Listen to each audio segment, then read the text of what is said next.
Liver cancer liver में होने वाला ट्यूमर या गांठ है। लिवर कैंसर दो प्रकार के होते हैं, जिसको प्राइमरी लिवर कैंसर और सेकेंडरी लिवर कैंसर कहते हैं। प्राइमरी लिवर कैंसर लिवर के भीतर लिवर के कोशों में से उद्भवित होता है, जिसको हेपेटोसेल्युलर कार्सिनोमा कहते हैं। सेकेंडरी लिवर कैंसर लिवर के बाहर शरीर के किसी और अंग से उद्भवित होता है, जैसे कि बड़ियार, पैंक्रियाज, फेफड़े इत्यादि। उन जगहों से वो रक्त कोशिकाओं के मार्फत लिवर तक पहुंचता है और फिर लिवर में विकसित होता है। उसको मेटास्टेटिक कैंसर भी कहते हैं। प्राइमरी लिवर कैंसर कई तरह के होते हैं, जैसे कि एक मैंने आपको बताया हेपेटोसेल्युलर कार्सिनोमा। इसके अलावा भी कोलेंजियोकार्सिनोमा, एंजियोसार्कोमा जैसे भी कैंसर होते हैं, पर उनकी मात्रा कम होती है। कैंसर से होने वाली मृत्यु में लिवर कैंसर तीसरा प्रमुख कारण है। 2020 में लगभग 8.5 लाख लोगों की इस कैंसर से मृत्यु हुई है। जिन लोगों में ये कैंसर प्रारंभिक चरण में पाया जाता है, उनकी 5 वर्षीय जीवित रहने की दर लगभग 35 से 40% होती है।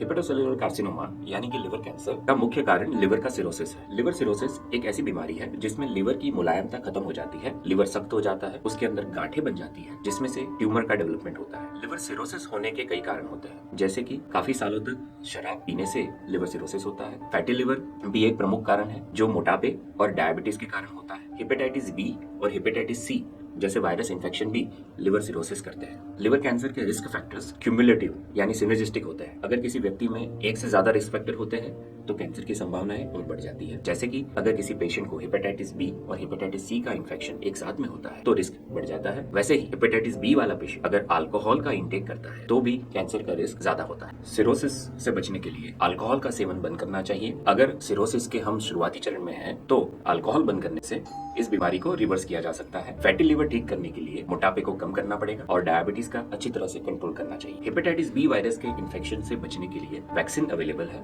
जो हम किसी भी एज में ले सकते हैं। अगर हमें हेपेटाइटिस बी या हेपेटाइटिस सी वायरस का इन्फेक्शन है तो उसके लिए दवाइयां उपलब्ध है, जिसके लिए आप अपने हेपेटोलॉजिस्ट से सलाह ले सकते हैं।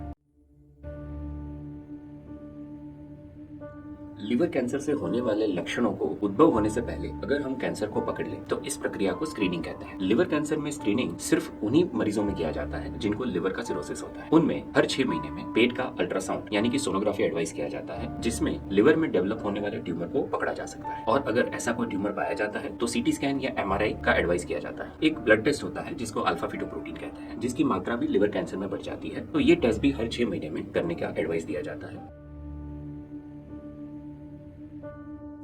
हेपेटोसेल्युलर कार्सिनोमा यानी कि लिवर कैंसर के लक्षण कुछ इस प्रकार होते हैं। पेट में दर्द होना, जो ज्यादातर पेट के ऊपरी हिस्से में या फिर दाहिनी ओर या फिर कमर की ओर भी हो सकता है। पीलिया होना भी लिवर कैंसर का एक महत्वपूर्ण लक्षण है। पेट में गांठ का महसूस होना, जो लिवर सिरोसिस या फिर लिवर का साइज बढ़ने के कारण महसूस हो सकती है। अस्पष्टीकृत कारणों से वजन कम होना, थकान महसूस होना या फिर कमजोरी लगना भी लिवर कैंसर का लक्षण हो सकता है। ध्यान देने वाली बात यह है कि ये सारे लक्षण लिवर की कुछ और बीमारी और पेट की कुछ और बीमारियों में भी हो सकते हैं, जैसे कि लिवर सिरोसिस या फिर हेपेटाइटिस।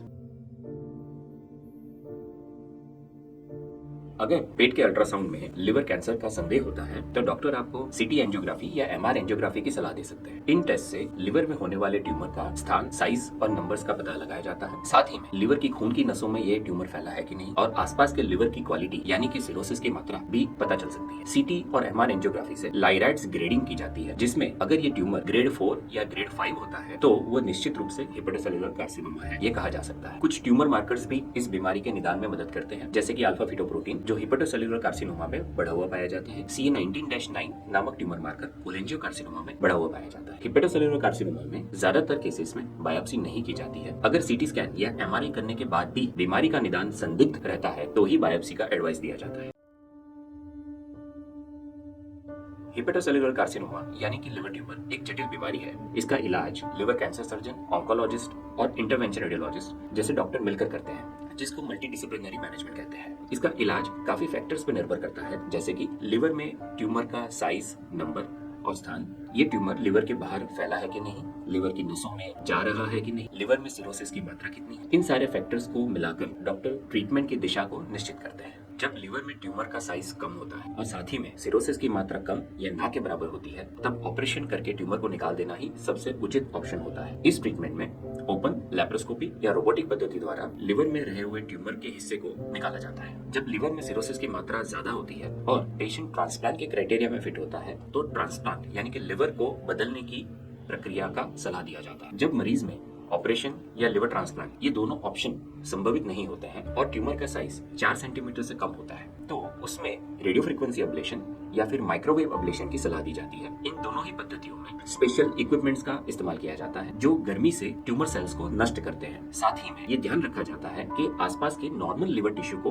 कम से कम डैमेज हो। जब लिवर में ट्यूमर का साइज बड़ा है पर ऑपरेशन संभव नहीं है तो उन मरीजों में कीमो एम्बोलाइजेशन या रेडियो एम्बोलाइजेशन की सलाह दी जाती है। इन ट्रीटमेंट पद्धतियों में कीमोथेरेपी या रेडियोथेरेपी दवाइयों को लिवर की मुख्य नस में संचित किया जाता है, जिससे ट्यूमर को पूरी तरह खत्म तो नहीं किया जा सकता, लेकिन ट्यूमर के साइज और वृद्धि को कंट्रोल किया जा सकता है। ये उन मरीजों में भी इस्तेमाल कर सकते हैं जो लिवर ट्रांसप्लांट का इंतजार कर रहे हैं। जिन मरीजों में ऊपर बताए गए कोई भी इलाज संभवित नहीं होते हैं, उनमें इम्यूनोथेरेपी और टारगेटेड थेरेपी जैसी दवाइयों का इस्तेमाल किया जाता है। टारगेटेड थेरेपी जैसे कि बेवासिजुमाब, लेनवाटेनिब और सोराफेनिब, और इम्यूनोथेरेपी जैसे कि निवोलिमाब और पेम्ब्रोलिजुमाब जैसी दवाइयों का इस्तेमाल किया जाता है।